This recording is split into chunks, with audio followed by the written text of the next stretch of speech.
الحمد لله رب العالمين والصلاة والسلام على سيد الأنبياء والمرسلين سيدنا ومولانا محمد وعلى آله وصحبه أجمعين أما بعد أعوذ بالله من الشيطان الرجيم بسم الله الرحمن الرحيم يا أيها الناس اعبدوا ربكم الذي خلقكم والذين من قبلكم لعلكم تتقون اے لوگو عبادت کرو اپنے اس پروردگار کی جس نے تمہیں پیدا کیا اور تم سے پہلے والوں کو بھی پیدا کیا تاکہ تم لوگ بچو یا تاکہ تم میں اللہ کا تقوی پیدا ہو۔ الذی جعل لکم الارض فراشا والسماء بناء، وہ اللہ جس نے تمہارے لیے زمین کو بچھونا بنایا اور آسمان کو چھت بنایا۔ وَأَنزَلَ مِنَ السَّمَاءِ مَاءً فَأَخْرَجَ بِهِ مِنَ الثَّمَرَاتِ رِزْقًا لَكُمْ، اور جس اللہ نے آسمان سے پانی برسایا اور اس بارش کے پانی سے تمہاری روزی کا سامان پیدا کیا۔ فَلَا تَجْعَلُوا لِلَّهِ أَنْدَادًا وَأَنْتُمْ تَعْلَمُونَ، اس لیے اللہ کے ساتھ دوسرے معبود یا شریک قرار نہ دو، حال یہ ہے کہ تم اس کی حقیقت کو جانتے ہو۔ سورہ بقرہ کا یہ دوسرا رکوع، تیسرا رکوع شروع ہو رہا ہے۔ اس کی ابتدا ہو رہی ہے یا ایھا الناس سے، کہ اے لوگو۔ آپ جانتے ہیں کہ قرآن نے سورہ بقرہ میں پہلے دو رکوع میں کل 20 آیات میں 3 قسم کے لوگوں کو ذکر کیا ہے جو اس زمانے میں پائے جاتے تھے جب قرآن نازل ہوا۔ اس وقت ماننے والے تھے جنہیں مومنین کہا، مخالفت کرنے والے تھے نہ ماننے والے جنہیں کافرین کہا، مشرکین کہا، اور درمیان کے لوگ تھے جو تھوڑے خطرناک تھے جن کو منافقین کہا۔ یہ تینوں کو گنوانے کے بعد اب قرآن کریم ان تینوں کے نام ایک پیغام دینا چاہتا ہے، یعنی ترتیب سے ہو رہا ہے کہ بھئی یہ 3 قسم کے لوگ ہیں۔ اب ان تینوں کو قرآن کہہ رہا ہے یا ایھا الناس، اے لوگوں۔ ناس کہا جاتا ہے لوگوں کو عربی زبان میں۔ اے لوگوں میں مومنین بھی شامل ہے، کافرین بھی شامل ہے، منافقین بھی شامل ہے، جن کا ذکر اگلی آیات میں ہوا۔ ان تمام کو خطاب ہے یا ایھا الناس، اے سب کے سب لوگوں۔ اس خطاب سے مفسرین لکھتے ہیں یہ بات سمجھ میں آئی کہ قرآن کریم کوئی خالی مسلمانوں کے لیے اتری کتاب نہیں ہے، یا اہل کتاب کے لیے نہیں ہے، یا مشرکین اور کافرین کے لیے نہیں ہے، بلکہ روئے ارض پر نزول قرآن کے وقت جتنی قومیں یا جتنے عقیدے تھے وہ سب کے سب، اور قیامت تک جتنی بھی قومیں اور جتنے مذاہب ہوں گے ان تمام مذاہب والوں سے قرآن خطاب کرتا۔ اس کا مطلب قرآن پوری انسانیت کی کتاب ہے، خالی مسلمانوں کی کتاب نہیں ہے بلکہ سارے انسانوں کی ہے۔ ایسا کہنے کی نوبت کیوں آئی؟ اس لیے کہ اس کے برخلاف اس وقت جو کتابیں پائی جاتی تھی، چاہے وہ تورات اور انجیل ہو، چاہے اس کے ماننے والے یہود و نصارہ ہوں، وہ سارے کے سارے اپنی کتاب کو اپنی قوموں کے لیے مانتے تھے، دوسروں کے لیے نہیں مانتے تھے۔ اپنا مذہب اپنے لیے مانتے تھے، دوسروں کے لیے نہیں مانتے تھے۔ یہی حال ان لوگوں کا ہے کہ جن کے پاس باقاعدہ مذہب تو نہیں تھا، لیکن وہ اپنے اپنے اعتبار سے اپنے راستے طے کر چکے تھے۔ وہ سب محدود تھے اور اپنی ہی قومیت میں کام کرنے اور اپنی کتابوں کو اپنے ہی لیے مانتے تھے، جبکہ قرآن کریم پہلی وہ کتاب ہے جس نے ایک عالمی پیغام دیا سارے انسانوں کے نام، اور یہ کہا یا ایھا الناس، یہ سارے کے سارے لوگ ہو جن کا پہلے ذکر ہوا، ہم تم تمام سے بات کرتے ہیں، کسی ایک سے نہیں۔ سمجھ میں آیا کہ قرآن کو ساری انسانیت تک پہنچانا چاہیے، اس کی تعلیمات کو پہنچانے کی اہل قرآن کو فکر کرنی چاہیے، اس لیے کہ خود قرآن کا اپنا جو ہے وہ منشا یہ ہے کہ اس کو سب تک پہنچایا جائے۔ کہا یا ایھا الناس، اس کے بعد کہا اعبدوا ربکم، عبادت کرو اپنے رب کی۔ یہ کہا قرآن کی اس وقت جو ہمارے پاس ترتیب ہے، اس ترتیب کے اعتبار سے یہ پہلی آیت ہے جس میں کوئی پہلا حکم دیا گیا۔ اب تک تو لوگوں کے اقسام بیان ہوئے تھے، اب پہلا کوئی حکم قرآن دے رہا ہے ہماری ترتیب کے اعتبار سے۔ اس میں اللہ تبارک تعالیٰ سب سے پہلا جو حکم دے رہے ہیں سمجھنے کے قابل ہے کہ وہ کس کا حکم ہے۔ اللہ کہہ رہے ہیں اعبدوا ربکم، اپنے رب کی عبادت کرو۔ اور اعبدوا اس کے ویسے تو معنی عبادت کے ہیں، لیکن قرآن کریم کے جو سب سے بڑے مفسر ہوئے حضرت عبداللہ ابن عباس رضی اللہ تعالی عنہما، جنہیں رئیس المفسرین کہا جاتا ہے، ان کا یہ کہنا ہے کہ قرآن میں جہاں کہیں بھی اعبدوا کا ذکر ہو وہاں وحدوا مراد ہے۔ قرآن جہاں یہ کہتا ہے کہ اللہ کی عبادت کرو تو وہاں مراد کیا ہے؟ اللہ کو ایک مانو۔ وحدوا ربکم، اپنے رب کی توحید کے قائل ہو جاؤ۔ سمجھ میں آیا کہ عبادات کی بنیاد جو ہے وہ توحید ہے۔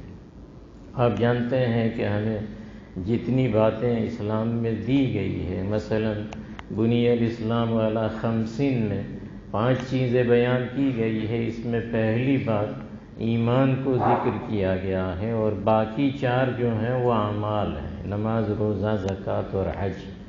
یہاں یہ کہا گیا ہے کہ وحدوا ربکم، اس کا مطلب یہ ہے کہ بنیادی عبادت کیا ہے؟ وہ رب کو ایک ماننا ہے۔ یہ بنیادی عبادت ہے کہ اللہ کو ذات اور صفات کے اعتبار سے ایک مانا جائے، کہ اللہ اپنی ذات میں بھی ایک ہے، اس کا کوئی شریک نہیں، اور اللہ اپنے صفات میں بھی یکتا ہے، وہ صفات کسی اور کو حاصل نہیں۔ یہ ماننا اسے توحید کہا جاتا ہے۔ اگر ہم توحید کے قائل ہو گئے تو عبادت کا سب سے بڑا درجہ جو ہے وہ گویا ہم نے حاصل کر لیا۔ اسی لیے جتنے انبیاء آئے وہ سارے کے سارے نبیوں نے حضرت آدم سے لے کے ہمارے نبی صلی اللہ علیہ وسلم تک سب نے بنیادی طور پر لوگوں کو جو دعوت دی وہ کیا دعوت تھی؟ کلمہ توحید کی دعوت۔ اس کے بعد اعمال جو تھے وہ ہر شریعت میں الگ الگ تھے۔ ٹھیک ہے، سب میں روزے بھی تھے، سب میں نمازیں بھی تھیں، لیکن اس کی ترتیب دنوں کی اور کاموں کی الگ الگ تھی۔ آپ نے اس سے پہلے سنا کہ کسی قوم کی نماز میں رکوع نہیں تھا، ہماری نماز میں رکوع بھی ہے، تو نماز کا ان کو بھی حکم تھا، لیکن اعمال کے اعتبار سے الگ الگ نمازیں تھیں۔ روزہ سب کو دیا گیا تھا، لیکن رمضان کا اس امت کو دیا گیا، اور امتوں کو الگ الگ دنوں کے روزے دیے گئے تھے، اور اس کی شرطیں بھی الگ الگ تھیں۔ یہی حال انفاق کا بھی ہے، مال خرچ کرنے کا بھی ہے۔ ہمارے یہاں بھی مال خرچ کرنے کا حکم ہے، ان کے یہاں بھی، لیکن ہمارے یہاں جو مال خرچ کرنا ہے وہ یہ ہے کہ تؤخذ من اغنیائہم وترد الی فقرائہم، زکوٰۃ مالداروں سے لی جائے گی اور غریبوں کو دی جائے گی۔ ان کے یہاں حکم کیا تھا کہ جو بھی اللہ کے لیے دینا ہو الگ کرو، الگ جگہ پر رکھو۔ ایک آگ آسمان سے آتی تھی، اسے جلا دیتی تھی، کہو کھا جاتی تھی، یہ گویا اللہ نے آپ کو دے دیا، وہ کسی کے کام نہیں آتا تھا۔ اس امت میں یہ ترتیب بنا دی گئی کہ بھئی غریبوں کا بھی کام ہو جائے، مالداروں کی زکوٰۃ ادا ہو جائے، تو سب سے پہلے اس کو استعمال کرنا اس امت میں جائز قرار دیا، اس لیے کہ یہ جامع امت تھی۔ اس کا مطلب یہ ہوا کہ سارے نبیوں نے جو لوگوں کے سامنے دین کی دعوت پیش کی وہ صرف ایک تھی، اور وہ کیا تھی کلمہ توحید کی کہ بھئی اللہ کو ایک مانو، کہ اس کا ذات اور صفات میں کوئی شریک اور سازی نہیں ہے، یہ ماننا سارے نبیوں کی دعوت تھی۔ اس سے سمجھ میں آیا کہ توحید کا جو عقیدہ ہے وہ بنیادی عقیدہ ہے، وہ جڑ ہے، وہ بیج ہے، وہ جتنا اچھا ہوگا اتنے اچھے اعمال ہوں گے۔ جیسے کہ آپ لوگ کھیتی کرتے ہیں تو اب بیج کے جو ہے وہ اچھے سے اچھے ڈھونڈنے کا شاید آپ لوگوں کا وقت آ گیا ہے، اس لیے ابھی سے تحقیق کرتے ہیں کہ بھئی کون سی کمپنی کا کپاس سب سے اچھا ہوگا، اور اب تک 4 یا 8 کنٹل ہوتا تھا تو 15, 17 یا 20 کنٹل والا کون سا ہو ہے نا، ایسا بیج کہ 100-200 زیادہ جائیں، لیکن ایسا بیج ابھی سے آپ لکھوا دیتے ہیں کہ بھئی ایسا ہم کو چاہیے۔ یہ بیج چلا جاتا ہے زمین کے اندر، لیکن آپ نے اچھے سے اچھا پسند کیا، اس لیے جیسے وہ کمپنی کہتی تھی کہ بھئی ہاں فی ایکڑ 15 یا 20 کنٹل ہوگا، تو امید ہے کہ ایسا ہو ہی جاتا ہے، اس لیے کہ آپ نے اچھے سے اچھا بیج پسند کیا تھا۔ مطلب پھل جو ہوتا ہے وہ بیج کا ثمرہ ہے، اسی طرح اعمال جو ہیں وہ ایمان کا پھل ہے۔ اگر ایمان جو اندر میں ہے وہ آپ کا اچھا ہے تو یقیناً آپ کی نمازیں بھی اچھی ہوں گی، آپ کے روزے بھی اچھے ہوں گے، اور آپ کے سارے حقوق العباد اور حقوق اللہ کے جو اعمال ہیں وہ کیا ہوں گے؟ اچھے ہوں گے۔ اس لیے سب سے بنیادی جو محنت کروائی گئی ہے وہ کس پر کروائی گئی ہے؟ عقیدہ توحید پر کروائی گئی ہے۔ تو یہاں اعبدوا ربکم کہا کہ وحدوا ربکم، اپنے پروردگار کو ایک مانو۔ یہاں اللہ کے صفاتی ناموں میں سے رب کو ذکر کیا گیا، اعبدوا ربکم، کہ اپنے رب کی عبادت کرو۔ آپ جانتے ہیں اللہ کے 99 صفاتی نام ہیں، ان میں ایک نام رب بھی ہے۔ رب کے معنی آتے ہیں دھیرے دھیرے نگرانی کر کے کسی چیز کو اس کے درجہ کمال تک پہنچانا، اسے رب کہا جاتا ہے، اور اس عمل کو ربوبیت کہتے ہیں، کہ ہر چیز پر روزانہ دھیرے دھیرے محنت کر کے اس کے انتہا تک پہنچانا۔ آپ نے تو بیج اچھا پسند کر لیا، ٹھیک ہے، آپ نے یہ محنت کی، کسی نے کہا آپ نے خرید لیا، اور پھر جا کے اپنے وقت پر زمین کے حوالے کر دیا، آپ کا کام پورا ہو گیا۔ اب اللہ کا کام جو رب ہے اس کا وہ شروع ہوتا ہے، اور اللہ اپنی ربوبیت سے اس بیج کو، زمین کو، ہواؤں کو، چاند کو، سورج کو، ستاروں کو، بارش کو، ان تمام کو کام میں لگاتا ہے، اور روزانہ اس پر اللہ تبارک تعالیٰ کی جو قدرت ہے وہ کام کرتی ہے۔ 1 دن، 2 دن، 3 دن وہ پھولتا ہے، پھٹنے کے قابل ہوتا ہے، پھر اس میں سے کونپل نکلتی ہے، وہ بہت باریک ہوتی ہے اور زمین بہت وزنی ہوتی ہے، مگر اللہ تعالیٰ زمین کو بھی پھاڑتے ہیں تاکہ وہ باریک سی کونپل باہر نکل آئے۔ آپ کرنا چاہیں نہیں کر سکتے ہیں، زمین کو اللہ موم کر دیتے ہیں، وہ باہر آ گئی، اس کے بعد کیڑے مکوڑے اسے کھا سکتے ہیں، لیکن دھیرے دھیرے وہ بڑی ہو جاتی ہے، پھر اس کا تنا ہوتا ہے، پھر شاخیں ہوتی ہیں، پھر پھول آتے ہیں، پھر پھل آتے ہیں۔ یہ روزانہ اللہ کام کرتا ہے۔ 3، 4، 5 مہینے کی جو کھیتی ہے، 4 مہینے تک روزانہ اس پر عمل کرنا۔ آپ تو روزانہ جا کے دیکھتے ہیں کہ بھئی لیٹنگ دکھتے ہیں کہ نہیں، ایسا دکھتے ہیں چوتھے دن کہ 5ویں دن، ہے نا؟ تو آپ نے یہ دیکھنے کے لیے گئے تو آپ نے کچھ کیا نہیں، اللہ نے کیا، ہے نا؟ تو 5ویں دن یہ ہوگا، چوتھے دن یہ ہوگا، اور 120 دن ہوں گے تو یہ ہوگا۔ تو یہ سب کام جو ہے وہ روزانہ ایک بیج پر محنت کرنا کسان کے لیے، اس کی روزی کے لیے، اور 3، 4، 5 مہینے کے بعد بطور روزی کے دانے گھلے اسے دے دینا، یہ اللہ کی شان ربوبیت ہے۔ وہ اگر رب نہیں ہوتا تو یہ کام اللہ نہیں کرتا۔ آپ زمین میں بیج ڈال کے آتے، زمین کھا جاتی، ساری چیزیں زمین کھا جاتی، یہ بھی کھا جاتی، لیکن زمین کو کھانے کا حکم نہیں ہے، اس لیے کہ اللہ اپنی شان ربوبیت سے زمین کو حکم دیتے ہیں اسے بڑھانا۔ زمین میں اللہ نے کھا جانے کی بھی طاقت رکھی ہے، بڑھانے کی بھی رکھی ہے۔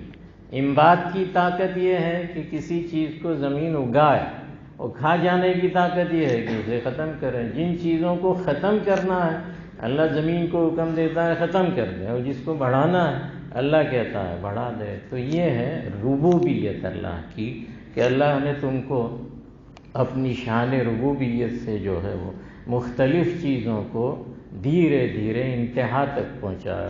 اس کو قرآن نے کہا کہ اعبدوا ربکم، اپنے پروردگار کی، اپنے رب کی تم لوگ عبادت کرو، اسے ایک مانو، اس لیے کہ یہ کام کوئی اور نہیں کر سکتا ہے۔ جیسے خود ہم اپنی مثال دیں تو یہاں ہمارے یہاں بھی ایسا ہوتا ہے کہ نطفہ رحم مادر میں چلا جاتا ہے اور اس کے 9 مہینے تک اللہ تبارک تعالیٰ روزانہ اس پر اپنی کاریگری کرتا ہے اور پانی کے ایک قطرے سے انسان بنا دیتا ہے۔ 9 مہینے تک ماں کے پیٹ میں 3 اندھیریوں میں کوئی بھی یہ کام نہیں کر سکتا ہے اور بچہ پیدا ہو جاتا ہے۔ تو یہ 9 مہینے تک کی مسلسل محنت، یہ ربوبیت ہے، اس کو رب کہا گیا۔ اچھا آپ باہر آ گئے تو اس کے بعد آپ اس قابل نہیں ہیں کہ اس زمین میں چلیں پھریں، تو اللہ تبارک تعالیٰ نے اس پر بھی محنت کی کہ دودھ آپ کے لیے تیار کر دیا، پلانے والے تیار کر دیے، نہلانے والے تیار کر دیے، سلانے والے تیار کر دیے، یہاں تک کہ اب آپ کے سارے اعضاء دھیرے دھیرے روزانہ پروان چڑھتے ہیں۔ مثلا آپ کی زبان تو ہے لیکن بول نہیں سکتی، خالی روتی ہے۔ ابھی ایک دوسرے آپ کی بات سمجھ لیں ایسا وہ سمجھ نہیں سکتی، ایسا نہیں بول سکتی۔ دھیرے دھیرے ایک وقت آتا ہے کہ اتنے وقت میں اللہ تبارک تعالیٰ زبان میں گویائی عطا کر دیتے ہیں۔ پہلے تھوڑا ادھر ادھر کا بولتا ہے تتلاتا اور پھر زبان صاف بولنے لگتی ہے۔ یہی حال آپ کے پاس پیر ہیں لیکن آپ چل نہیں سکتے۔ ایک وقت آتا ہے کہ دھیرے دھیرے آپ گرتے ہیں چلتے ہیں، گرتے ہیں چلتے ہیں، پھر ایک ساتھ چلنے لگتے ہیں، دوڑنے اور بھاگنے لگتے ہیں۔ یہی سارے قوا ہیں۔ عقل آپ کی جو ہے وہ ابھی ادھوری ہے۔ 15 سال میں چونکہ ایک بڑی چیز ہے اس لیے 15 سال کے بعد اللہ تبارک تعالیٰ عقل کو مکمل کرتے ہیں۔ اس سے پہلے آپ کو ساری چیزیں آپ کے ماں باپ سے، آپ کے بھائی بہنوں سے، آپ کے اساتذہ سے، آپ کے بڑوں سے پوچھ کے کرنی پڑتی ہے، یا وہ خود ہی آپ کو بتاتے ہیں۔ پاجامہ بھی وہ باندھ دیتے ہیں یا وہ سکھاتے ہیں۔ ابھی تک آپ کی سمجھ میں نہیں آیا تھا، حالانکہ اب پیشاب پخانہ بھاگتے دوڑتے ہو گئے لیکن استنجا آپ کو معلوم نہیں ہے۔ تو عقل 15 سال میں تام ہوتی ہے۔ تو یہ دھیرے دھیرے درجۂ کمال تک سب چیزوں کو پہنچانا، اسے ربوبیت کہتے ہیں۔ یہ کام اگر اللہ انسان کا انسان کو حوالے کر دیتا تو نہ کر سکتے، لیکن اللہ تبارک تعالیٰ اور خالی ایک کا نہیں سب کا کرتے ہیں۔ اس کو کہا کہ اعبدوا ربکم، اپنے پروردگار کی عبادت کرو۔ اللہ چونکہ روزانہ آپ پر محنت کرتا ہے یا آپ کی روزی پر روزانہ محنت کرتا ہے، اگر یہ احساس شان ربوبیت کا آپ کو ہو جائے تو آپ کو اپنا دل دماغ کہے گا کہ جو اللہ میرے لیے روزانہ کام کرتا ہے اس اللہ کی مجھے روزانہ عبادت کرنی چاہیے۔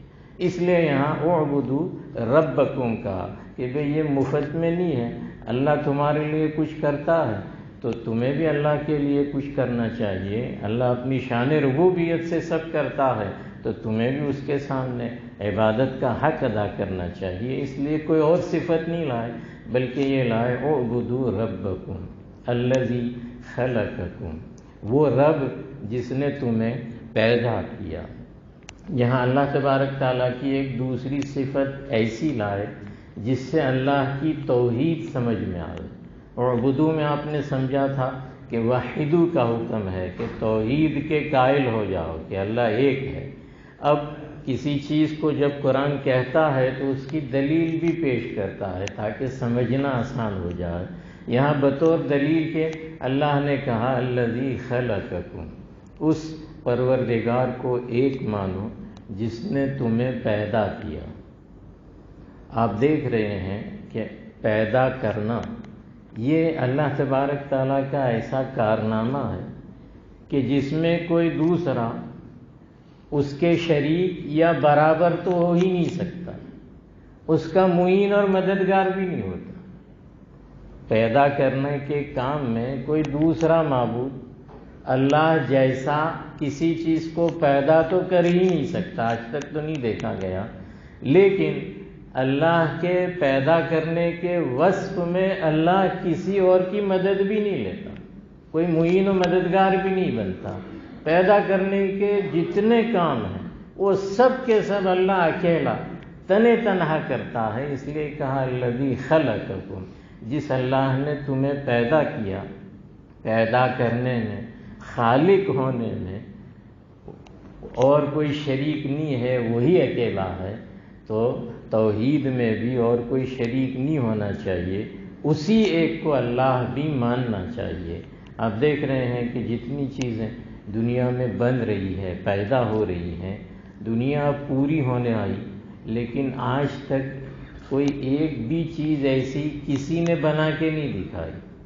اللہ جو بنا رہا ہے وہ تو روزانہ، سالانہ اور ہمیشہ بنا رہا ہے، اور ہم دیکھ رہے ہیں کیسے بنتا ہے، وہ بھی دیکھتے ہیں۔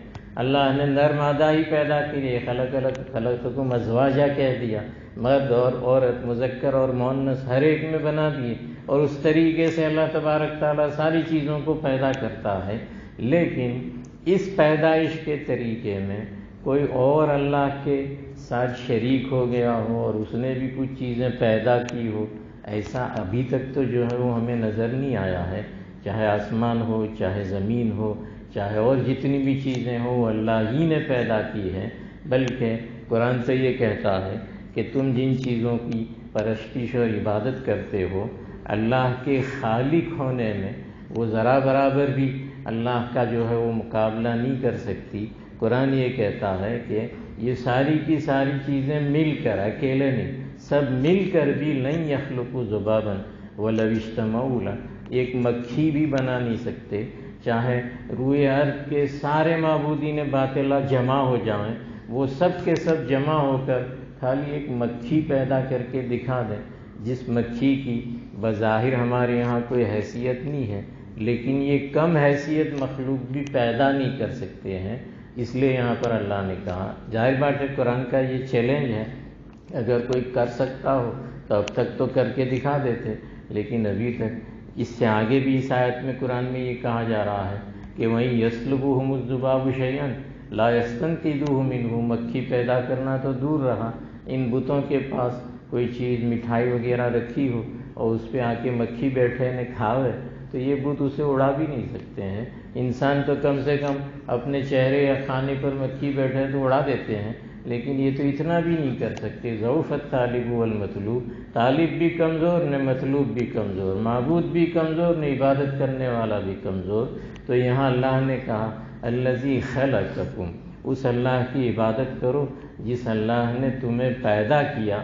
پیدائش کی اس عمل میں اللہ کی کسی نے مدد نہیں کی ہے اور کوئی دوسرا ایسا پیدا کرنے والا نہیں ہے۔ الذی خلقکم والذین من قبلکم لعلکم تتقون، جس اللہ نے تمہیں پیدا کیا اور ان تمام کو جو تم سے پہلے ہوئے۔ الذین من قبلکم میں یہ اشارہ دیا گیا ہے کہ ہم سے پہلے جتنے انسان ہوئے حضرت آدم سے لے کے اب تک، وہ سب بھی اللہ نے پیدا کیے، اس لیے کہ آج ہم اگر پیدا ہوئے ہیں تو اس میں واسطہ ہمارے ماں باپ بنے ہیں، ان کے پیدا ہونے میں ان کے ماں باپ بنے ہیں، ان کو پیدا ہونے میں ان کے ماں باپ بنے ہیں، اور یہ سلسلہ جاتے جاتے آدم اور حوا تک پہنچے گی۔ تو یہ سارے کے سارے اللہ کی خالقیت کو سمجھنے کے لیے حال سے بھی استدلال ہو رہا ہے، ماضی سے بھی ہو رہا ہے، تو مستقبل میں بھی یہی ہونے والا ہے۔ تو یہاں اللہ نے یہ کہا کہ اگلے سارے انسانوں کو اللہ نے پیدا کیا، اور پھر بعضوں نے یہ کہا کہ والذین من قبلکم سے خالی انسان ہو سکتا ہے مراد نہ لیے جائیں، بلکہ انسان سے پہلے اور بھی چیزیں اللہ نے پیدا کی ہے، مثلا جنات، یہ انسان سے پہلے پیدا ہوئے، والجان خلقنا من قبل من نار السموم، قرآن میں آیا ہے کہ انسان سے پہلے اللہ نے جنات کو پیدا کیا تھا آگ سے، اور ان سے پہلے اللہ نے فرشتوں کو پیدا کیا، وہ بھی من قبلکم ہے، انسان سے پہلے ہیں۔ تو جناتوں کا عالم، انسانوں کا عالم، اور کچھ اور کتابوں میں یہ بھی لکھا ہوا ہے توریت وغیرہ میں کہ من قبلکم سے اللہ نے انسان کو جو خلات دی، خلافت دی، ہو سکتا ہے کہ ہم نہ جانتے ہوں اور اللہ نے اور بھی بہت ساری چیزیں پیدا کی ہو، اس لیے کہ وہ تو تبارک اللہ احسن الخالقین ہے، بہت ساری چیزوں کو پیدا کرنے والا ہے، تو یہ بھی مراد ہو سکتا ہے۔ کہنا یہ چاہتے ہیں کہ خالی تم کو پیدا کر دیا یہ نہیں ہے، بلکہ سارے عالموں کو، ان کو جسے تم جانتے ہو اور ان کو خالی جس کو من قبلکم کہہ کے اللہ نے مختصر بات کر دی، ان تمام کو کس نے پیدا کیا؟ اللہ نے پیدا کیا ہے۔ اللہ کے خالق ہونے کی صفت میں کوئی شامل نہیں ہے، تو اللہ کے معبود ہونے اور الہ ہونے کی صفت میں بھی کوئی شامل نہیں ہونا چاہیے، اس کو ایک اللہ کی شکل میں ماننا چاہیے، جس کو اعبدوا میں کہا۔ لعلکم تتقون، تاکہ تم لوگ بچو۔ یا تو بچو سے مراد یہ ہے کہ اللہ کو ایک مانو گے تو کفر اور شرک سے بچ جاؤ گے، اس لیے اللہ کی توحید کے قائل ہو جاؤ، کلمہ توحید پڑھ لو تاکہ کفر اور شرک سے تمہارا بچاؤ ہو جائے۔ لعلکم تتقون الشرک والکفر۔ یا یہ کہا کہ تاکہ تم لوگ بچو معصیتوں سے اور گناہوں سے، ایمان لاؤ اور طاعت کرو تاکہ ایمان کی وجہ سے اللہ کی معصیت سے تمہارا بچاؤ ہو جائے۔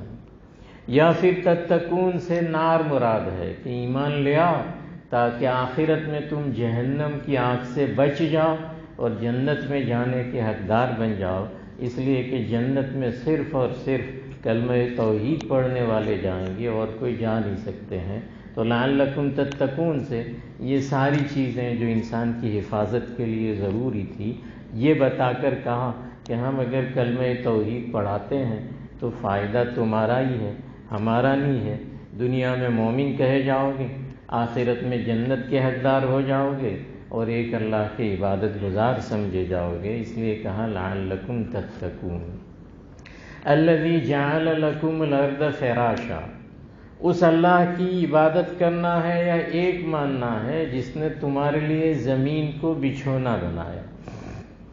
جعل لکم کہا، اس کے معنی خلق لکم کے بھی ہیں، جعل اور خلق قرآن میں ایک معنی کے لیے کئی جگہ استعمال ہوا ہے۔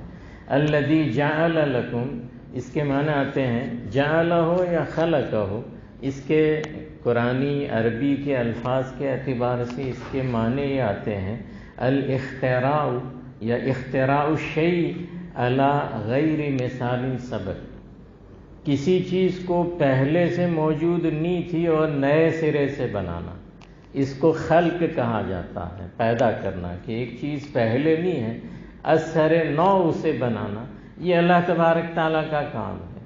اب اگر آج کوئی چیز موجود ہے اور اس سے اگر انسان کوئی اور چیز بناتا ہے، جیسے کہ کسان نے بیج ڈال دیے اور اس سے کئی سو دانے آ گئے، تو یہ بیج سے ہوا ہے۔ جیسے کہ آج کل لوگ بہت سارے نر سے جو ہے وہ مادہ منویہ کو لیتے ہیں اور بہت سارے مادہ میں ڈالتے ہیں، یا بہت سارے مذکر سے مرد سے لے کر مؤنث کی رحم میں آلے کے ذریعے پہنچایا جاتا ہے، تو یہ کام کوئی تخلیق کا نہیں ہے، اس لیے کہ مادہ منویہ جس سے انسان یا حیوان بنتا ہے، یا بیج جو کسان نے ڈالا، وہ کس نے بنایا؟ وہ تو اللہ نے بنایا ہے۔ اگر وہ بنائے اور اس سے کوئی چیز پیدا ہو تو صحیح ہے کہ آج لوگ پیدا کرنے لگے، لیکن اس میں تو آج تک تو کوئی اللہ کی اس پیدائش کی قوت کو مقابلہ دینے والا پیدا نہیں ہوا اور قیامت تک نہیں ہونے کا، اس لیے کہ آخری امت چل رہی ہے۔ تو یہاں ذکر کیا گیا ہے کہ جعل لکم، کہ اللہ نے بنایا آسمان کو ایسے کہ پہلے نہیں تھا، زمین کو ایسے کہ پہلے نہیں تھی، یہ نہیں کہ تھا ادھر ادھر منتشر تو ٹھیک کر دیا، ایسا نہیں، اس لیے کہ خلق کہا جاتا ہے کچھ بھی نہیں تھا، عدم سے وجود دینا، نابود کو بود کرنا، اس کو خلق کہا جاتا ہے۔ تو یہاں کہا جعل لکم، اس سے ایک بات تو قرآن کریم میں اللہ کی قدرت کی بیان کرنا مقصود ہے کہ اللہ ہی نے یہ بنایا ہے، باقی اتنی بڑی بڑی مخلوقات آسمان اور زمین سوائے اللہ کے اور کوئی بنا نہیں سکتا۔ آج تک تو دنیا کو یہ بھی نہیں معلوم کہ زمین اور آسمان کس مادے سے بنے ہیں، یا ایسے مادے ہم بھی بنا لیں. آج تک تو ہاں اس زمین سے فائدہ تو اٹھا رہے ہیں، باقی ایسی اور بنانا ظاہر بات ہے کہ انسان کے بس کی بات نہیں. تو یہاں یہ کہا جعل لکم، اللہ نے اس کو تمہارے لیے بنا دیا. جعل لکم میں یہ بھی اشارہ ہے کہ یہ جتنی بھی بڑی بڑی مخلوقات ہیں، اور سب سے بڑی ہمیں جو نظر آنے والی ہے وہ اوپر آسمان نیچے زمین ہے، تو یہ ساری کی ساری بڑی بڑی مخلوقات کو اللہ کہتے ہیں جعل لکم، اللہ نے تمہارے فائدے کے لیے اسے پیدا کیا. اس سے یہ بات سمجھ میں آئی کہ اللہ تبارک تعالیٰ اس کے ذریعے بھی انسانوں کو توحید کا سبق دینا چاہتے ہیں. توحید کی دلیل کو خلقکم سے آگے بڑھا کے جعل لکم الارض میں بھی سمجھانا چاہتے ہیں کہ یہ جتنی چیزیں ہیں اللہ نے تمہارے لیے یعنی انسان کے لیے پیدا کیا ہے. انسان کو ان چیزوں کے لیے پیدا نہیں کیا، ان چیزوں کو اللہ نے جعل لکم تمہارے لیے پیدا کیا ہے. تو ایک بنیادی عقیدہ یا بات انسان کو قرآن سمجھا رہا ہے کہ انسانوں کی سوچ بدل گئی ہے، فکر الٹی ہو گئی ہے. صحیح سوچ اور صراط مستقیم کیا ہے؟ اللہ کہتے ہیں کہ یہ جتنی بھی کائنات ہے جسے تم دیکھ رہے ہو، یہ سمجھ لو کہ اللہ نے یہ ساری کی ساری کائنات تمہارے فائدے کے لیے، تمہیں برتنے کے لیے، اسے استعمال کرنے کے لیے جیسے تم کر سکو کرو. اللہ نے اسی لیے اس کو پیدا کیا ہے، تم کو اس کے لیے پیدا نہیں کیا، اسے تمہارے لیے پیدا کیا ہے. انسانوں نے الٹا کر لیا کہ آسمانوں کی بھی عبادت کرنے لگے، زمینوں کی بھی عبادت کرنے لگے، اور جس آسمان کے بارش ہے، درخت اور طرح طرح کی چیزیں اگی، ان درختوں کی بھی عبادت کرنے لگے، برسنے والے پانی کی بھی عبادت کرنے لگے، اور جتنی بھی چیزیں اللہ نے زمین میں رکھی تھی، چاہے پتھر ہو، پیتل ہو، تانبا ہو، نہ جان کیا کیا، ان تمام سے بت اور شکلیں بنا لی اور اس کے سامنے بھی جھکنے لگے. حالانکہ اللہ نے کیا کہا تھا کہ یہ زمین اور آسمان اور اس میں اندر جتنی بھی چیزیں ہیں وہ سب کی سب ہم نے تمہارے فائدے کے لیے، کہ بھئی تم اس سے فائدہ اٹھاؤ. پتھر ہے تو اس سے گھر بناؤ، لکڑا ہے تو عمارت میں استعمال کرو، کھانے پینے کی چیزیں ہیں تو کھاؤ پیو اور طاقت حاصل کرو، سیر سیاحت کرو، فضا ہے تو اس میں اڑو، ہوائی جہاز سے اڑو، دریوں میں اڑو، دریا میں جو ہے وہ تم اس جہازوں سے جاؤ. یہ سب چیزیں تمہارے فائدے کے لیے ہیں. تو انسان نے بجائے فائدہ اٹھانے کے کیا کیا؟ ان تمام چیزوں کی عبادت کرنا شروع کر دی. تو یہاں بنیادی طور پر کہا کہ تم اس کے لیے نہیں بنے تھے، یہ تمہارے لیے بنا تھا. اب اگر تم اس کی عبادت کرتے ہو تو گویا تم نے اپنی حیثیت الٹ دی ہے، گویا تم اشرف المخلوقات نہیں رہے. اشرف یہ ہو گئے وہ پتھر یا وہ معدنیات جو تمہارے لیے اللہ نے پیدا کیے تھے، تو تم اس سے گھر بناتے، لیکن تم نے اس سے اپنا معبود بنا لیا اور اس کے سامنے سر جھکانے لگے. تو تم نے کیا کر لیا؟ سارا الٹا کام کر دیا. اپنے کو بڑا ماننے کے بجائے چھوٹا بنا لیا، اور چھوٹی چھوٹی چیزوں کو تم نے بڑی بنا لی. حالانکہ ہم نے انسان کو سب سے بڑا اور اشرف المخلوقات بنایا تھا. کسی کے سامنے جھکنے کا اسے حکم نہیں تھا. یاد کرو وہ واقعہ جب اللہ تبارک تعالیٰ نے پہلا انسان بنایا حضرت آدم کو، ابھی روح نہیں پھونکی گئی تھی، پتلے کی شکل میں تھا، اللہ نے بنایا تھا. اور پھر سب آ کے دیکھ رہے تھے، جنات بھی دیکھ رہے تھے، فرشتے بھی دیکھ رہے تھے، اور سب جانتے تھے کہ اللہ کا منشا جو ہے وہ ایک تیسری قوم انسانوں کی بنانے کا ہے. یہ سب سمجھ رہے تھے. اور آپ شروع پارے میں پڑھیں گے بھی، اس کا واقعہ بھی آئے گا، جناتوں نے کیا کہا، انسانوں اور ملائکہ نے کیا کہا، وغیرہ وغیرہ. یہ سب ہو گیا. اس کے بعد اللہ تبارک تعالیٰ نے ایک حکم دیا تھا کہ اسجدوا لآدم، اذ قال ربک للملائکۃ اسجدوا لآدم، کہ ملائکہ فرشتہ بہت اعلیٰ قوم ہے، ہر وقت اللہ کی عبادت کرتے ہیں. ان سے اللہ نے کیا کہا کہ یہ انسان کے سامنے جھکو، اس کو سجدہ کرو. تعظیمی سجدہ ہو یا احترام کا ہو یا جو بھی ہو، آپ سمجھیں گے وہاں، یا آپ پہلے سمجھ چکے ہیں. لیکن انسان کو مسجود ملائکہ بنایا گیا. اور سارے فرشتوں نے کیا سجدہ، اور چونکہ اس وقت سب سے اعلیٰ اللہ کی مخلوق فرشتے تھے، اس لیے اعلیٰ کو جب حکم دیا کہ فرشتوں تم سجدہ کرو، تو جنات تو سیکنڈ درجے کے تھے، ان کو بدرجہ اولا حکم تھا کہ تمہارے بھی کرنے کا۔ اسی لیے قرآن نے دوسری جگہ کہا کہ سب نے سجدہ کیا الا ابلیس، مگر شیطان نے نہیں کیا۔ حالانکہ وہاں تو کیا کہا تھا، ملائکہ کو کہا تھا کہ تم سجدہ کرو، تو ملائکہ کریں تو جن کیا چیز ہے، جن کو بھی حکم تھا کہ تجھے بھی کرنا ہے، سب نے کیا، لیکن ابلیس نے کیا نہیں۔ اس کا مطلب انسان کی کتنی بڑی حیثیت اللہ نے دی کہ اس کو مسجود ملائکہ، یہ پیدا ہونے میں تیسرے نمبر پر پیدا ہوا، لیکن اس سے آگے والے جو دو تھے ان سے بڑی حیثیت اللہ نے انسان کی بنائی کہ خلیفۃ اللہ فی الارض بنایا، کہ زمین میں یہ اللہ کا کیا ہوگا، نائب ہوگا۔ اور زمین میں اللہ کے نائب ہونے کا مطلب کیا ہے، اللہ کی الوہیت سمجھائے گا کہ اللہ کون ہے، اللہ کی ربوبیت سمجھائے گا کہ اللہ کیسا رب ہے۔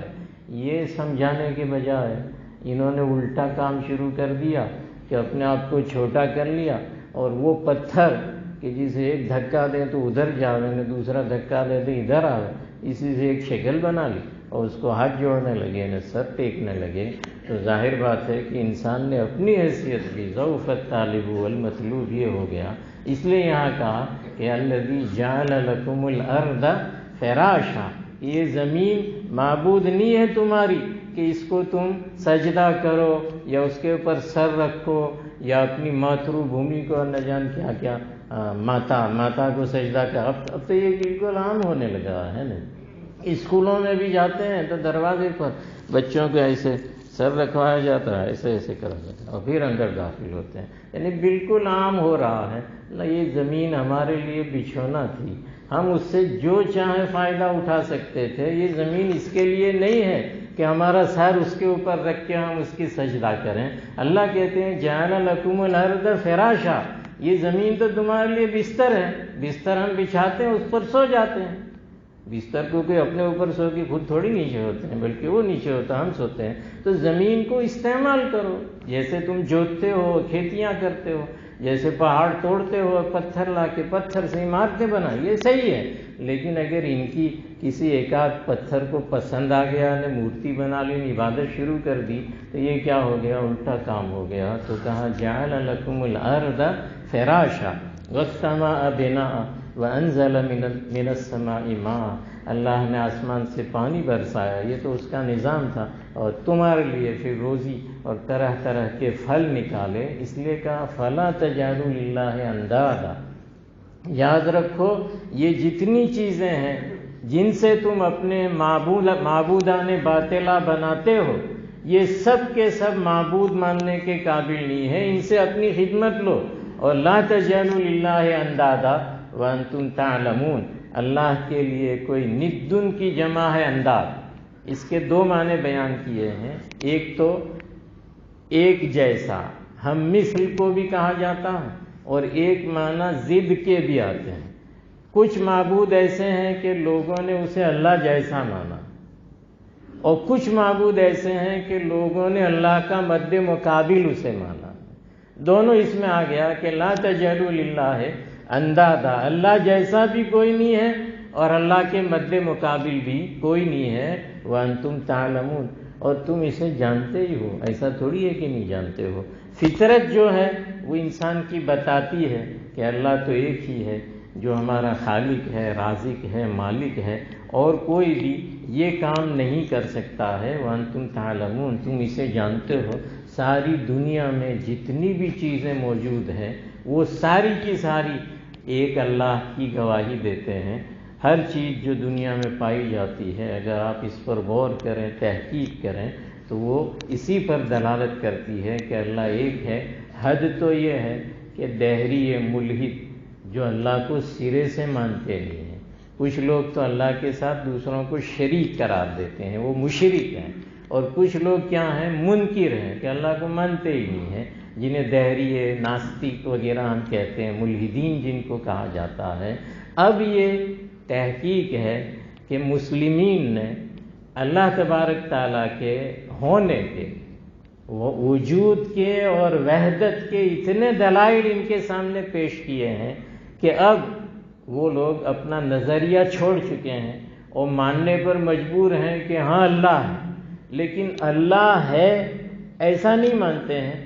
ابھی ایک حد تک آئے ہیں کیا کہ بھئی کوئی دوسری غیبی طاقت ہے جو یہ کرتی ہے، آسمان سے پانی برسانا، انسان کو پیدا کرنا، کھیتیاں پیدا کرنا، یہ وہ سب جب ان کو سمجھاتے ہیں کہ بتاؤ کون پیدا کر سکتے، دیکھیے کوئی غیبی طاقت ہے جو ایسا کہ ہم اسی غیبی طاقت کو اللہ کا نام دیتے ہیں، ہو سکتا ہے کہ کل چل کے اسی غیبی طاقت کو وہ بھی اللہ کے نام سے یاد کرنے لگیں گے۔ تو بہرحال یہاں پر سب سے بنیادی عقیدہ ان دو آیتوں میں ذکر کیا گیا ہے۔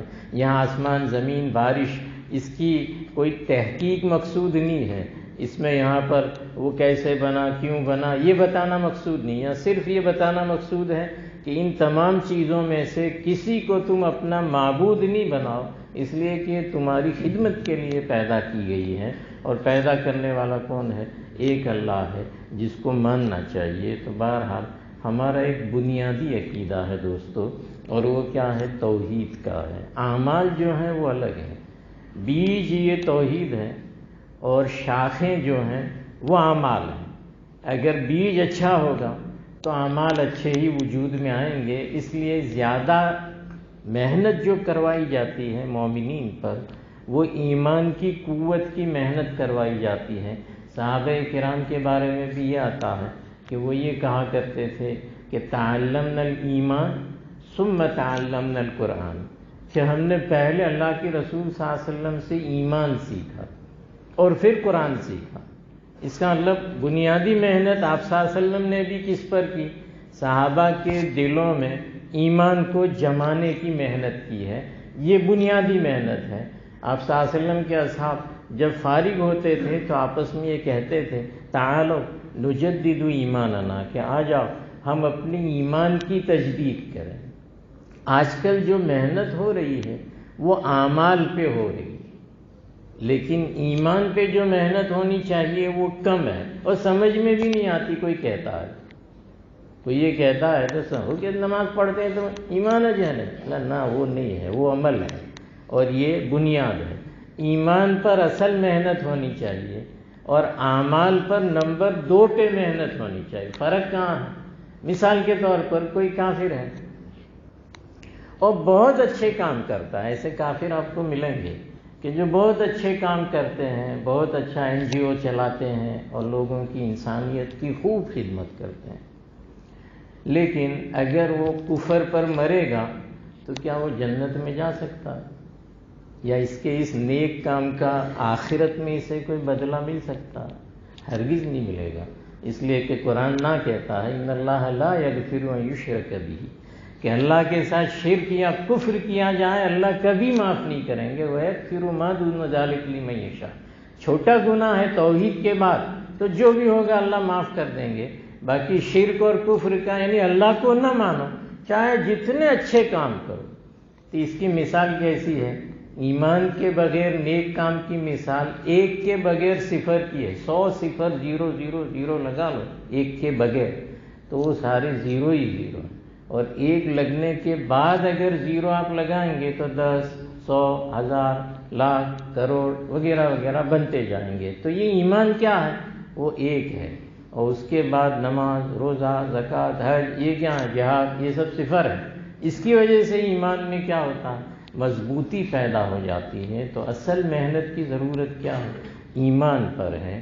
آج کل آپ کی جو مخالفت ہو رہی ہے نا، اس فرق کو اس طرح سمجھیے کہ آج کل جو آپ کی مخالفت ہو رہی ہے نا، وہ ایسے کہہ رہے ہیں مخالفت کہ بھئی کوئی بات نہیں ہے، تم نماز پڑھتے رہو، روزے رکھتے رہو، اور یہ کرتے رہو وہ کرتے رہو، باقی ایمان تمہارا جو ہے وہ ان کو پسند نہیں ہے۔ ایسے مومنین کہ جو خالی نام کے ہیں ان کی مثالیں بھی دیتے ہیں کہ ایسے ایمان والے ہونے چاہیے۔ تم تو یار کیا کیا کرتے ہو، ہے نا؟ ایمان والے کیسے ہونے چاہیے؟ کچھ لوگوں کے نام ہے میں دینا پسند نہیں کرتا، لوگ ایسا کہتے ہیں کہ ایسے مومن ہو نا تو برابر، اور کچھ لوگوں کے وہ نام لے کے کہتے ہیں یہ ایسے اچھے نہیں، یہ بدماش مومن ہے، جیسے مثلا افغانستان کے، ٹھیک ہے، اچھے مومن پکے ہیں نا، سارا کرتے ہیں، داڑھی رکھتے ہیں، امامہ باندھتے ہیں، کرتا پہنتے ہیں، نماز پڑھتے ہیں وغیرہ وغیرہ، تو یہ کہتے ہیں یہ پسند نہیں، یہ دہشت گرد ہے، ان سے دنیا کو خطرہ ہے نا۔ اور وہ لوگ جو خالی نام کا ہو ہے نا، تو بنیادی چیز کیا ہے؟ آپ کا جو ان کو کام پسند نہیں ہے وہ کیا ہے؟ توحید کا، کہ جو تم ایک اللہ کی بات کرتے ہو نا۔ جب قرآن نازل ہوا اس وقت کافر بھی یہی کہتے تھے، اور آج بھی یہی کہتے ہیں، قیامت تک یہ کہتے رہیں گے۔ کیوں؟ ایمان جو ہے نا وہ آپ کے پاس دوستو ایک طاقت ہے۔ ایمان والا ایک اللہ کو مان کے سیدھا اللہ سے جڑ جاتا ہے، ایک اللہ کو مان کے ایمان والا سیدھا اللہ سے اس کا کنیکشن ہو جاتا ہے، تو ایک طاقت پیدا ہو جاتی ہے۔ کون سی؟ من کان للہ کان اللہ لہ، جو اللہ کا ہو گیا اللہ اس کا ہو جاتا ہے۔ آپ صلی اللہ علیہ وسلم اور صحابہ مدینے میں شروع میں کتنے تھے؟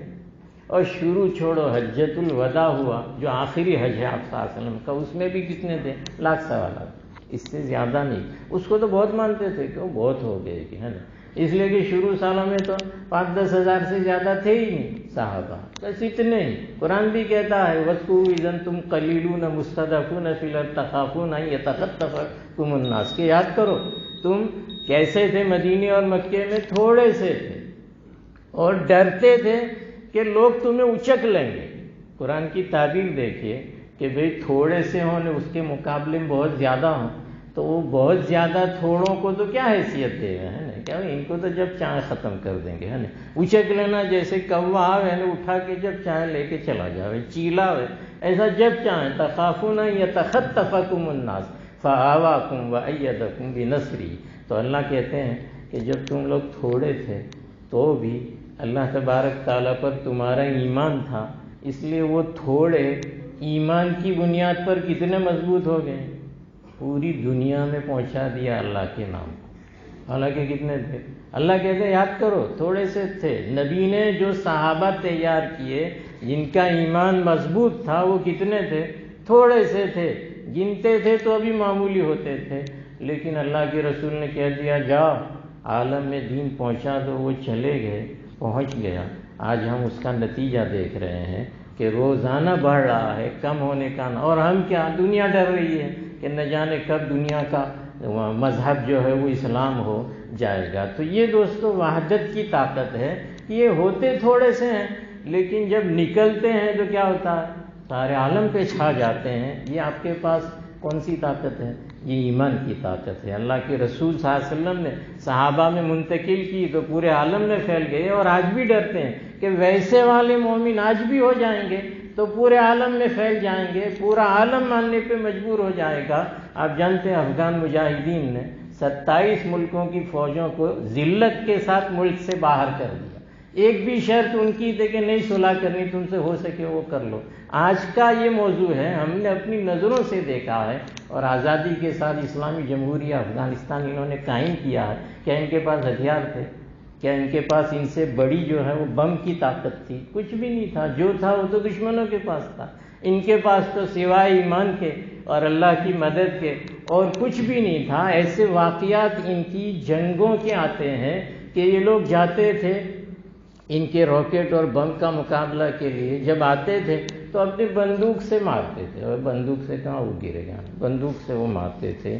ان کی بندوق وہاں پہنچے کہ نہیں پہنچے لیکن وہ ٹوٹ کے گر جاتا تھا، اب نہ جانے کون توڑ کے اسے گراتا تھا۔ ہمارے ہتھیار سے ہم نہیں جیتتے، ایمان کی قوت سے، اس لیے کہ اللہ کی طاقت اس کے ساتھ دوستو شامل ہو جاتی ہے۔ یہ عقیدہ وحدت ہے، اور قرآن نے تو ہمیشہ کہا کم من فئۃ قلیلۃ غلبت فئۃ کثیرۃ بإذن اللہ، کہ ہمیشہ چھوٹی جماعت اگر ایمان والی ہوتی ہے تو بڑی جماعت پر اللہ کے حکم اور اللہ کی مدد سے غالب آ جاتی ہے۔ تو یہ دوستو عقیدہ توحید ہے جو ہم کو دیا گیا ہے، جس کا یہاں وہ عبدو میں جو ہے وہ ذکر کیا گیا ہے۔ باقی بات سبحانک اللہم وبحمدک وتبارک اسمک وتعالی جدک وجل ثناؤک ولا الہ غیرک یا رب صلی وسلم دائما ابدا علی حبیبک خیر الخلق کلہم۔ یا اللہ ہمارے گناہوں کو معاف فرما، خطاؤں سے درگزر فرما۔ یا اللہ رمضان کا مبارک مہینہ چل رہا ہے، یا اللہ تیسرا عشرہ شروع ہو گیا ہے۔ یا اللہ اس عشرے میں آپ ہم پر اپنا خصوصی رحم اور فضل نازل فرمائیے، گناہوں کو معاف فرما دیجیے۔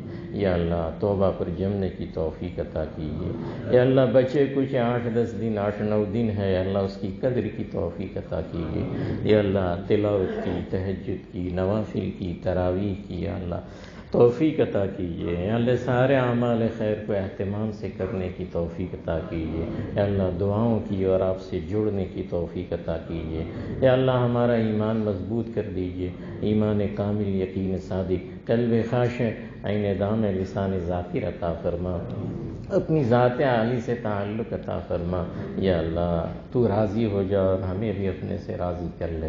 یا اللہ وہ اعمال ہم سے کرا لے جس سے تو راضی ہو۔ یا اللہ دین کے کاموں میں ہمیں استعمال کر لے۔ یا اللہ اگر آپ استعمال کر دیں گے تو یا اللہ ہمارا کام بن جائے گا۔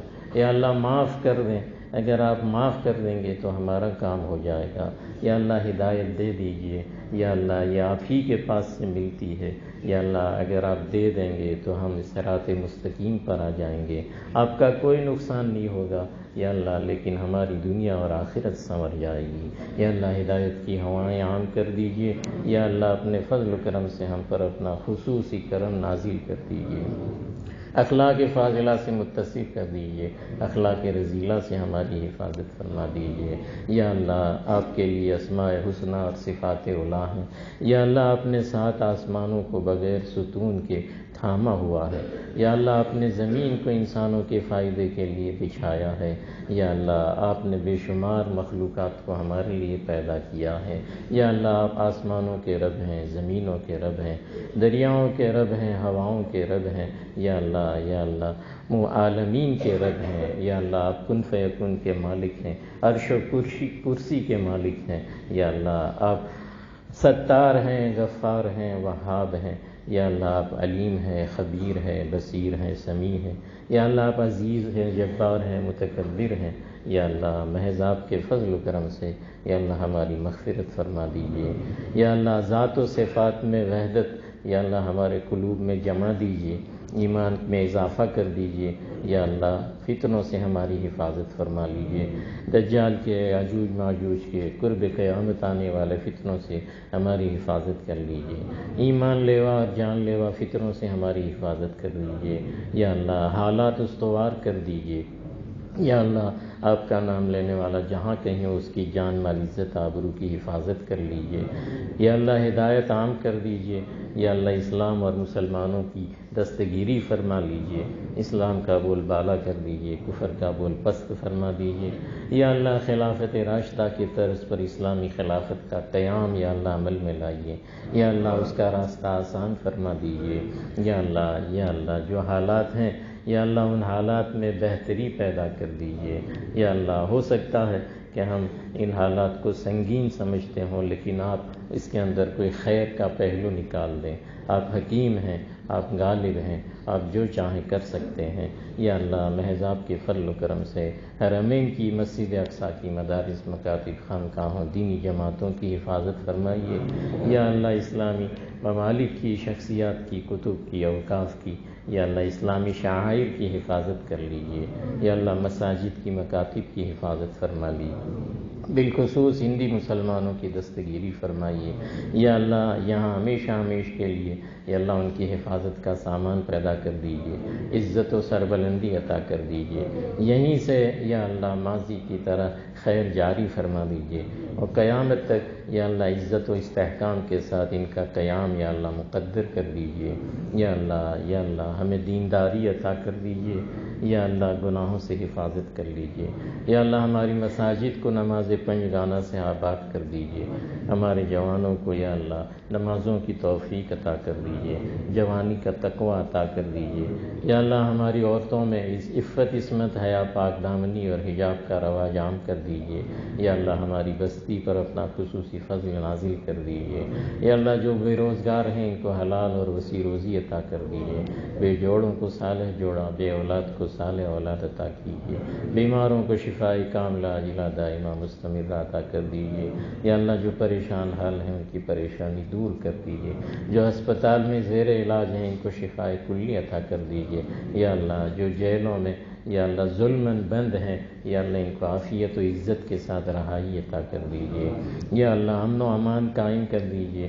یا اللہ فساد کو ختم فرما دیجیے۔ یا اللہ مسلمانوں کو یا اللہ قوت عطا کیجیے، حوصلہ عطا کیجیے، ایمانی غیرت عطا کیجیے۔ یا اللہ اسلامی بصیرت عطا کر دیجیے۔ یا اللہ جوش و جذبہ عطا کر دیجیے، آپ کی ذات عالی سے تعلق عطا کیجیے۔ یا اللہ آپ کی نصرت اور مدد شامل حال فرما دیجیے۔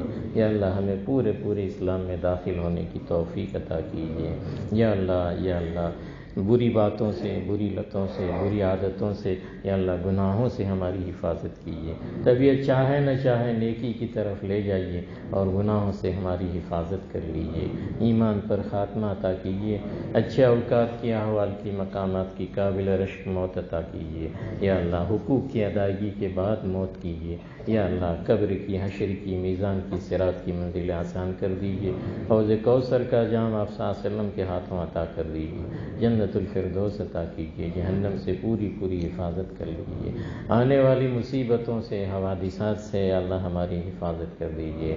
ناگہانی مصیبتوں سے بچا لیجیے، ناگہانی راحتیں عطا فرما دیجیے۔ یا اللہ ہماری اور ہماری اولاد کی اور ہماری جوانوں کی اپنی شان ربوبیت سے تربیت فرما دیجیے۔ یا اللہ ہم آپ کی ہدایت اور آپ کی تربیت کے محتاج ہیں۔ یا اللہ اپنا خصوصی فضل شامل کر دیجیے، سنت و شریعت کی اتباع عطا کیجیے۔ یا اللہ بری راہوں سے یا اللہ ہماری حفاظت فرما لیجیے۔ یا اللہ رمضان کی قدر کی توفیق عطا کر دیجیے۔ یا اللہ رمضان وصول کرنے کی توفیق عطا کیجیے۔ یا اللہ جنہوں نے دعاؤں کے لیے کہا ہے، لکھا ہے، متمنی ہے، جن کا ہم پر حق ہے، یا اللہ جو ہمارے محسنین ہیں، یا اللہ جو ہمارے اساتذہ ہیں، مشائخ ہیں، علمی واسطے ہیں، ان تمام کی، ہمارے ساتھیوں کی، شاگردوں کی یا اللہ مغفرت کر دیجیے۔ ان میں جو بقید حیات ہیں ان کو دنیا اور آخرت کا حسنہ عطا کر دیجیے۔ جو آپ کے پاس جا چکے ہیں اپنی جوار رحمت میں جگہ عطا کیجیے۔ تمام مرحومین کی مغفرت فرما دیجیے، ان کی قبروں کو تا حد نظر وسیع اور جنت کا باغیچہ کر دیجیے۔ حسنات قبول کیجیے، سیئات کو حسنات میں مبدل فرما دیجیے۔